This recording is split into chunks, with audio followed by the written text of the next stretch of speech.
من الافضل بين تشكيله برشلونه وريال مدريد؟ تمام، بس قبل كل شيء خلونا لايك واشتراك. جارسيا لو كورتوا؟ اكيد كورتوا الافضل بالعالم. كوبارسي لو هايسن؟ كوبارسي. مارتن لو روديجير؟ اكيد روديجير. كوندي لو ارنولد؟ ارنولد. بالدي لو كوكوريا؟ اكيد كوكوريا الافضل بالعالم. ديون لو تشواميني؟ يونغ لو تشواميني، كلها احسن من تشواميني. بيدري لو سيلفا؟ يا اخي اثنينهم فنانين، اثنينهم يبنون لعب، اثنينهم محور الفريق. راح اروح مع الاكثر حيويه وشباب، بيدري. اولمو لو بيلينغهام؟ اكيد بيلينغهام بفارق شاسع رغم تألق اولمو بكأس العالم. رافينيا لو فينيسيوس؟ فيني.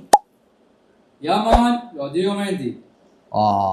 مقارنة جميلة، ولكن يامال يتفوق بهواي امور.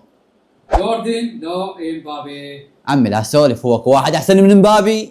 هاي وجهة نظري، وانتم كتبونا وجهة نظركم بالتعليقات.